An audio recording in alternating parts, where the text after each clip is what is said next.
আসসালামু আলাইকুম। আশা করি আপনারা সকলেই ভালো আছেন।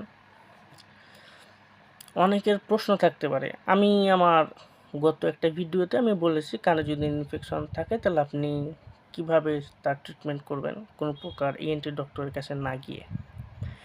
এখন সেটা কিন্তু প্রাথমিক পর্যায়ে থাকলে যদি আপনি সিরিয়াস পর্যায়ে চলে যায় সেক্ষেত্রে আপনাকে মাস্ট বি ENT ডক্টরের কাছে যেতে হবে। আমি বলে রাখলাম। পরবর্তীতে সেটা এখন আপনার কোন কন্ডিশনে আছে সেটা আপনি বলতে পারবেন।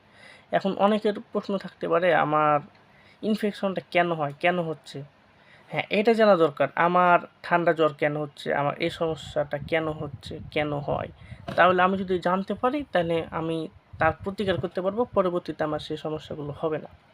তো দেখুন, বর্তমানে হিউজ পরিমাণ পেশেন্ট বিশেষ করে গ্রাম অঞ্চলে দেখতে পাওয়া যায় যে তাদের কানে ইনফেকশন হয়ে যায়, কান দিয়ে পানি পড়ে, পুজ পড়ে, গন্ধ করে, তাদের পাশে দাঁড়ানো যায় না। কানে এত গন্ধ করে যে তাদের পাশে দাঁড়ানো যায় না। এরকম আমি ফেস করি অনেক।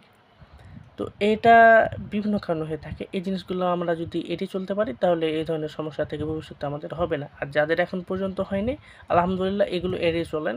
তাহলে ইনশাআল্লাহ ভবিষ্যতেও এই ধরনের সমস্যার সম্মুখীন আপনি হবেন না। তো এ ধরনের সমস্যা হয়, হ্যাঁ, আমাদের নাকের সাথে কানের কিন্তু একটা সংযুক্ত আছে, একটা নার্ভ আছে যেটাকে আমরা বলি স্টেশন টিউব, যেটা আপনার নাক সাথে কানের সংযুক্ত। যে আমার পিছনে যে কানের একটা দেখতে পাচ্ছেন আপনারা, ছবি দেখতে পাচ্ছেন, আমি একটু আগায় নিই। ওই যে উপরে দেখেন একটা নার্ভ দেখতে পাচ্ছেন আপনারা, পিছনে ওই যে লম্বা করে একটা নার্ভ, এই যে আর একটু আগায় নিই তাহলে আপনারা হয়তো বা ভালোভাবে দেখতে পারবেন। এই যে দেখতে পাচ্ছেন একটা নার্ভ, দেখতে পাচ্ছেন না? এই যে নার্ভটা, এইটা হচ্ছে আপনার কানের সাথে নাকের সংযুক্ত অবস্থায় আছে। ঠিক আছে, দুঃখিত, আমি একটু আপনাদের সুবিধার জন্য আমি একটু দেখাই দিলাম।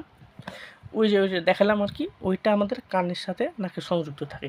তো অনেকে দেখবেন যে ঠান্ডা লাগার পরে কিন্তু কান বন্ধ হয়ে যায়, ঠান্ডা লাগার পরে কিন্তু কান বন্ধ হয়ে যায়, কানে একটু কম শুনে, কান মনে হচ্ছে এইরকম কি চাপ দিয়ে আসে এরকম মনে হয়।